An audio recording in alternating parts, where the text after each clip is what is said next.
5월 10부터 5월 11일까지 이틀 동안 청약받는 샘 CNS 투자 설명서 같이 보도록 하겠습니다. 공모가액 6,500원이고요. 시가총액으로 계산을 하면은 약 3,260억입니다. 중소형주라고 볼 수가 있고요. 대신증권에서 단독 주관을 하고 환불은 5월 13일 목요일이 되겠습니다. 반도체 테스트 공정에 들어가는 부품 만드는 기업이고요. 1200만 주를 이번에 모집을 하는데 주관사에서 15만 3천 주를 인수를 하기 때문에 정확하게 말하면은 1215만 3,846주라고 볼 수가 있겠습니다.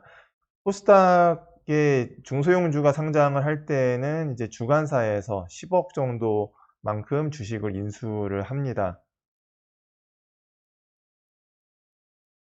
즉 공모 가격에 이제 거품이 낄 때 투자자들이 손해를 볼 수 있기 때문에 그 리스크에 대해서 주관사도 같이 떠안는다, 이렇게 이해를 하시면 될 것 같아요. 그래서 790억 정도의 공모 규모, 그렇게 큰 공모주는 아니죠. 1인당 청약할 수 있는 한도가 15만 주, 약 4억 8,700 정도 있으신 분들은 15만 주 채워서 할 수가 있고, 그렇지 않은 분들은 이제 청약 단위에 맞춰 가지고 청약을 하시면 되겠습니다.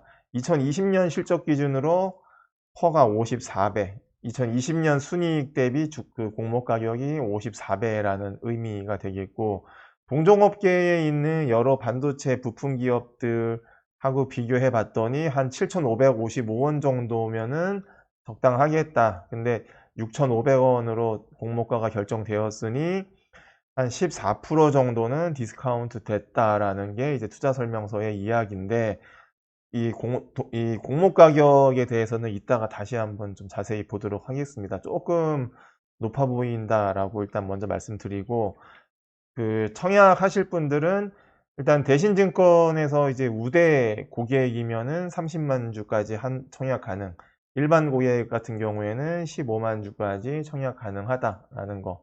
그 다음에 이제 청약 단위 별로 끊어 가지고서 그 금액에 맞게끔 청약을 해야 된다. 그래서 예를 들면은 한 3천만 원 정도 있으신 분들은 만 주 정도 청약을 할 수가 있는데, 공모 가격 6,500원에다가 50% 증거금융 해가지고 3,250만 원 정도를 이제 만 주 청약하는데 쓸 수가 있다, 이렇게 이해를 하시면 될 것 같고, 본격적으로 회사의 내용 살펴보도록 하겠습니다. 결국 이제 투자 의사결정을 할 때 뭐 가장 중요한 것 중에 하나가 회사의 내용이랑 그 다음에 공모 가격, 그리고 그 기관 투자자들 수요 예측 결과, 이제 이런 것들 주로 살펴봐야 되는데, 사업의 내용을 살펴봤더니 뭐 사실 내용은 굉장히 긴데 제가 핵심적인 것들만 캡처를 떠 가지고 키워드 위주로만 한번 좀 말씀을 드리도록 하겠습니다.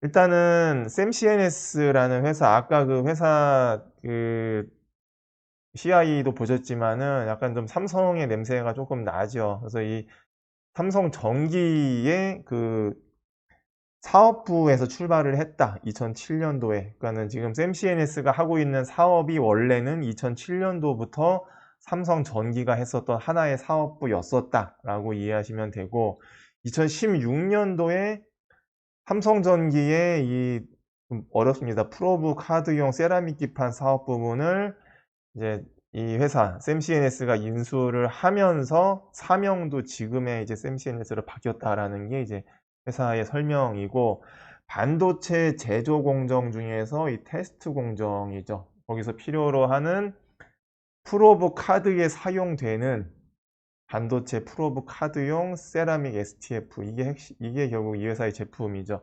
세라믹 STF를 생산하는 회사라고 보시면 되고, 웨이퍼의 전기적 성능 평가를 위한 이제 핵심 부품이다라는 거. 그래서 그 테스트 장비의 이제 핵심 부품을 생산하는 기업, 이렇게 일단 뭐 간단하게 우리가 정의를 해볼 수가 있겠습니다. 또 회사가 제작하는 이 세라믹 STF 제품이라는 거는 우리가 잘은 모르지만은 높은 기술 장벽으로 인해서 그 시장 참여자가 한 5개 정도밖에는 안 된다라는 거고, 이제 그 일본 쪽에 좀 비중이 컸었는데, 그 회사가 이제 좀 국산화에 좀 많이 좀 성공을 해 가지고 지금 매출이 늘어나고 있는 이제 요런 모습인데, 그 메모리 시장, 반도체 쪽 아시는 분들은 이제 메모리 쪽하고 메모리 쪽은 이제 D램이랑 낸드가 이제 거의 뭐 핵심이다라고 우리가 알고 있는데, 낸드 쪽의 매출 비중이 조금 높습니다. 그래서 이제 낸드 쪽에 집중을 했었던 회사였고, D램 쪽 보시면은 D램 프로브 카드용은 이제 국내 생산 업체가 없었다라는 게, 그러니까 일본이 거의 뭐 다 했다라는 이제 이런 상황이죠. 근데 이제 다음 장에 나오는데 국산화에 성공을 했다. 누가? 샘CNS가 성공했다라는 얘기가 이제 다음 장에 나옵니다. 그래서 D램 산업에 대해서 먼저 한번 살펴보면은 2021년 1분기에 공급 부족 사이클로 진입했다. 그러니까 삼성전자나 SK하이닉스가 작년 하반기부터 주가가 막 급등했던 이유 중에 하나가 결국은 이제 D램 산업 쪽에서 이제 공급 부족이 나올 거다에 대해서 먼저 반영을 했죠. 그래서 2022년까지 2년간 이제 장기 호황을 이어갈 전망이다. 그래서 뭐 그 이유는 이제 여기 나와 있고, 그래서 회사도 역시 이 D램 쪽에 그 회사의 주요 제품 세라믹 STF도 이제 신제품 개발에 성공을 해가지고 고객사 승인에 박차를 가하고 있다. 이제 이런 내용들이 나옵니다. 그래서 이거를 한 결정적인 이유는 뭐 다 아시다시피 2019년에 일본의 수출 규제죠. 그래서 국산화가 지금 계속 그 국산화를 하고 있는 기업들이 이제 수혜를 받는 게 결국은 이제 일본에 대한 의존도가 줄어들고 국내 기업들이 이제 그 매출이 늘어나고 있는 이제 그런 상황인데, 여기도 마찬가지다. D램용 프로브 카드도 이제 그 영향을 받아 가지고 국산화가 진행되고 있는데, 2020년에 회사는 삼성전자에 공급되는 이제 D램용 이 STF 제품에 대해서 사용 승인 획득을 했다. 그래서 이제 공급 규모는 지속적으로 증가할 거다. 이따가 매출 실적 보시겠지만은 2020년까지는 낸드 매출 비중이 압도적으로 높습니다. 근데 이제 D램 쪽에서 2020년에 그 삼성전자 쪽에서 제품 사용 승인을 받았기 때문에 우리 쪽에 이제 납품해도 된다. 승인을 받았으니까 2021년부터는 매출액이 많이 늘어날 거다에 대해서 충분히 예상 가능한 부분이죠. 그 다음에 이제 또 하나의 강점. 이 반도체 쪽을 아시는 분들은 이 메모리 쪽보다는 사실은 비메모리 쪽의 시장 규모가 더 크다라는 거를 알고 계실 거예요. 그 중에서도 또 이제 가장 각광받고 있는 그 비메모리 쪽 중에 하나가 CIS라고 하는 부분이죠. 그래서 이미지 센서 쪽인데, 아시다시피 자동차나 아니면은 뭐 카메라가 지금 계속 그 채용 증가가 되다 보니까는 결국은 이제 카메라에 들어가는 반도체 쪽도 수요가 늘어날 수밖에는 없다. 그래서 뭐 삼성전자가 대표적이죠. D램 생산 라인을 지금 CIS 쪽의 생산 라인으로 계속 바꾸고 있고, 제가 알기로는 아마 하이닉스보다는 삼성전자가 지금 비중이 훨씬 더 높은 걸로 그렇게 알고 있고, 그래서 거기에 발맞춰 가지고 이 회사도 CIS용 그 STF인데 뭐 다층입니다. 그래서 CIS 프로브 카드용 다층 세라믹 STF를 개발하고 있다. 그래서 2021년도 올해에 역시 고객사 삼성전자의 승인을 계획하고 있다. 2021년 올해부터 내년에 이제 요 비메모리 쪽에 그 세라믹 STF의 매출 비중도 늘어날 거다에 대한 것도 이제 회사의 강점이라고 우리가 볼 수가 있겠습니다. 그러다 보니까는 뭐 기관 투자들도 굉장히 관심을 많이 표명을 했죠. 2018년도까지만 해도 사실은 뭐 매출액이 그렇게 뭐 2019년도 마찬가지죠. 2020년으로 가면서 이제 매출액이 앞자리가 바뀌면서 굉장히 좀 많이 늘어나는데, 일단은 2020년까지는 낸드 쪽의 매출 비중이 절대적으로 높다. 근데 21년부터는 D램 쪽도 늘어날 거다라는 거고, 회사가 뭐 삼성전자 일단 위주기는 하지만은 매출 포션 보시는 것처럼 국내 매출 비중이 높았지만은 2020년부터는 일단은 아시아 쪽, 수출 쪽, 중국 쪽도 매출액이 늘어나고 있다. 그래서 삼성전자 공장 해외 쪽도 있지만은 삼성전자 이외의 고객사들도 많이 확보했다라는 게 이제 또 하나의 장점이라고 볼 수가 있겠습니다. 근데 이제 이 공모주만 놓고 봤을 때 조금 이제 아쉬운 게, 공모 가격 산정 방법을 보면은 이제 조금 실망을 할 수가 있습니다. 최근 이익에다가 이 유사 기업들, 이미 상장되어 있는 반도체 부품 회사들의 멀티플이라고 보통 우리가 표현을 하죠.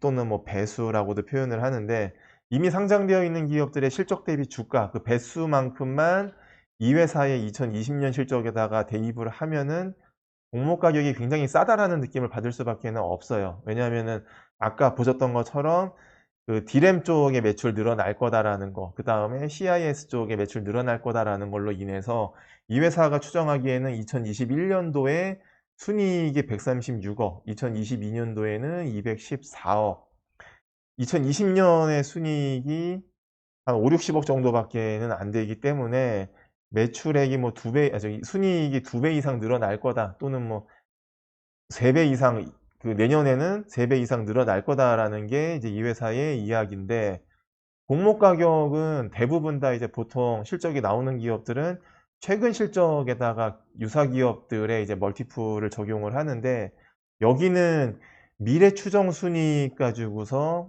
공모 가격을 매겼습니다. 그래서 2021 년하고 22 년도에 136억 하고 215억 정도 순이익할 거다. 이거 2021 년도로 현재 가치로 환산을 해 봤더니 평균 한 143억 정도 나오더라. 여기다가 이제 이미 상장되어 있는 반도체 부품 회사들 평균 퍼 26배 정도 대입해 봤더니 한 7,555 원 정도 나온다. 그래서 여기서 디스카운트 해 가지고 6,500 원으로 공모 가격을 결정을 했다라는 얘기죠. 그래서 이미 앞으로 잘 나올 거다라는 실적까지 공모 가격에 반영이 되다 보니까는 싸다라는 느낌은 사실 안 들어요. 그래서 쪼끔 아쉽습니다. 우리가 이 공모주라는 거는 기본적으로 비상장 기업들이 사업을 확장하기 위해서 투자자들을 공개적으로 모집을 하는 거고, 그러면은 투자자들한테 이 돈을 투자를 받으면은 굉장히 많은 혜택을 줘야 되는데, 이거는 뭐 거의 혜택을 안 주겠다라는 거랑 뭐 같은 얘기죠.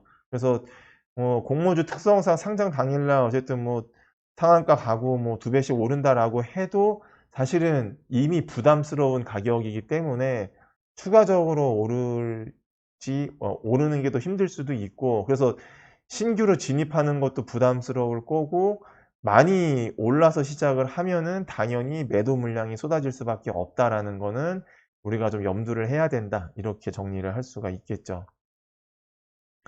그래서 기관들은 어쨌든 간에 굉장히 뜨거운 관심을 보였어요. 1,654 군데나 들어왔습니다. 그 중소형 공모주 중에서 가장 기관 투자자가 많이 들어왔었던 데가 자이언트 스텝이었어요. 그 특수효과, 시각효과 하는 회사인데 거기보다 더 많이 들어왔습니다. 경쟁률은 거기보다는 낮게 나왔어요. 왜냐하면은 자이언트 스텝은 완전 소형주였고 공모 규모도 얼마 안 됐는데, 여기는 거기보다는 일단은 공모 규모가 크기 때문에 당연히 경쟁률은 낮아지는 게 맞는 얘기겠죠. 그래서 뭐 물론 차이는 그렇게 많이 안 나지만은 어쨌든 뭐 대흥행이었다라고 볼 수가 있고, 가장 뭐 많이 몰렸었던 SKIT보다는 물론 작습니다. 하지만은 중소형 공모주 치고는 굉장히 많이 들어왔다라는 게 이제 좀 시사점이고, 그다음에 기관들이 들어와 가지고서 5,700 원에 거의 5,700원 이상, 그다음에 아예 가격도 안 써내겠다라는 기관들이 거의 대부분이었죠. 그래서 그 수요 예측 결과 보면은 뭐 어쨌든 공모 가격 밴드의 상단, 그러니까는 이 정도 안에서 공모 가격이 결정될 것 같다라고 예상을 했었던 밴드 상단이 5,700 원을 뛰어넘는 6,500 원으로 일단은 결정이 됐습니다. 근데 어쨌든 뭐 기관들은 회사가 추정한 손익보다 더 잘 나올 걸로 예상을 하는지, 우리가 물량 받은 것 중에서 26%는 뭐 2 주일부터 6 개월까지 일정 기간 동안은 팔지 않겠다, 의무 보유 확약한 물량도 상당히 됩니다. 물론 뭐 50%가 넘는 아주 뭐 압도적이지는 않지만은 26% 면은 또 굉장히 그래도 기관들이 많이 의무 보유 확약을 했다, 이렇게 볼 수가 있겠습니다. 그래서 의무 보유 확약 건수랑 그다음에 이 회사의 기존 주주들의 보호예수 물량까지 고려해 가지고 유통 가능 주식 수를 계산을 해 보면은 일단은 최대 주주가 일단 가지고 있는 게 뭐 한 72%, 그다음에 뭐 우리 사주 등등 해 가지고 이 정도 물량이고, 원래 유통 가능한 물량이 27% 인데, 기관들이 당분간 안 팔겠다라고 했었던 그 앞서 살펴보셨던 의무 보유 확약 물량에다가 기관 투자자들의 경쟁률로 나눠 가지고 대략 추정치를 뽑아 봤습니다. 또 이 정확한 유통 물량에 대해서는 계산은 사실은 저 같은 개인 투자자가 하기는 쉽지는 않습니다. 정확하게는 주관사에서 알고 있는 내용이고, 그래서 추정치를 구할 때에는 기관들이 2개월 15 일부터 6개월 동안 당분간 안 팔겠다라고 했었던 의무 보유 물량에다가 그들의 경쟁률로 나눠 가지고 추정치 계산해 가지고서 유통 가능 물량하고 고려해서 뽑아 보면은 상장 당일날 나올 물량은 전체 발행 주식 수 5천만 주 대비해 가지고 1,100만 주 정도가 나올 수가 있다. 전체 발행 주식 수 대비 22.69%. 그래서 뭐 그렇게 많은 편은 아니다라고 볼 수가 있겠습니다. 뭐 SKIT처럼 뭐 15% 미만 이 정도까지는 아니지만은 20% 초반이면은 훌륭하죠. 뭐 공모주 많이 해 보신 분들 아시겠지만은 상장 첫날부터 막 50% 대도 수두룩했기 때문에 사실은 뭐 수급 면에서는 나쁘지는 않다라고 볼 수가 있겠습니다. 그래서 경쟁률을 한번 또 예상을 해 보면은 일단은 개인 투자자들한테 배정된 게 300만 주죠. 300만 주고 균등하고 비례, 그러니까는 뭐 최소 청약 단위로만 청약을 해도 받을 수 있는 균등 배분, 그다음에 내가 돈을 낸 거에 비례해서 받을 수 있는 비례 배분, 150만 주, 150만 주씩 요렇게 이제 배분이 되는데, 그 최소 청약 주수가 10주가 아니고 100주입니다. 중소형주이기 때문에 100주가 최소 청약 주수예요. 그럼 150만 주 나누기 100주 하면은 15,000명 이상만 들어오면은 한 주도 못 받을 수 있다라는 얘기죠. 근데 이 대신증권이 그 계좌를 많이 안 가지고 계신다라고 해도 15,000명은 아마 넘어갈 거예요. 그래서 균등 배분을 노리시는 분들은 못 받을 수도 있다라는 거는 염두를 해 두셔야 되고, 정말 운이 좋아야지 한 주 받을 수 있다. 그래서 균등 배분에 욕심내는 거는 바람직하진 않고, 결국은 이제 좀 어느 정도 이제 증거금을 낼 수 있는 분들 위주로 아마 비례 배분 쪽에서 많이 생각을 하셔야 될 것 같은데, 비례 배분에 배정된 게 150만 주고 6,500원 곱해 가지고 이제 증거금률 50% 반영하면은 청약 증거금 총액이 48억 7,500만 원이 되겠습니다. 근데 만약에 이제 개인 투자자들 3조 원 정도, 그러니까는 최근에 상장했었던 쿠폰 증거금 정도만큼 들어온다라고 하면은 경쟁률이 한 1200대 1 이상 갈 거다. 그다음에 자이언트 스택까지 한 5조 원 정도 때 들어온다라고 하면은 2050대 1 정도까지는 예상을 해야 된다. 그러면 3,250만 주, 만 주 청약을 했을 때 5주 내지 8주 정도밖에는 못 받는다. 정말 분위기 좋아 가지고 따상이 나온다라고 해도 3,250만 원 대비 얻을 수 있는 수익금은 5만 원 내지 8만 원 수준이 되겠습니다. 그래서 뭐 그렇게 많지는 않아요. 중소형주가 원래 그렇죠.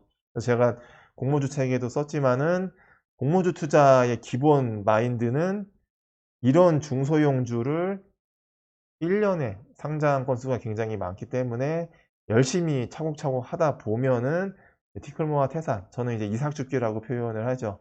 이삭 줍다 보면은 굉장히 이제 많이 모이고 SKIT 같이 중간중간에 이제 왕건이들 들어오면은 그게 이제 1년 동안에 꽤 괜찮은 수익이 될 거다. 이제 이런 정신으로 투자를 해야 된다라는 거 하나. 그다음에 3,250만 원의 이자 비용 대비했을 때는 그래도 괜찮은 수익이다. 그래서 겸손하게 투자를 해야 된다라는 마인드로 청약에 임하시는 게 좋다라고 말씀을 드릴 수가 있겠습니다. 그래서 어쨌든 뭐 실망스러운 숫자처럼 보일 수도 있고, 그다음에 공모 가격 자체가 그렇게 뭐 많이 싸다라고 보기는 어려운데, 투자 성향에 맞게 판단하셔 가지고 의사결정을 하시면 되겠습니다. 그래서 이 콘텐츠는 투자 설명서 내용으로 작성을 했고, 이제 투자자분들 참고 목적으로 작성했고, 추천 또는 투자는 권유하지 않는다라는 거 정보 드리면서 여기서 마치도록 하겠습니다.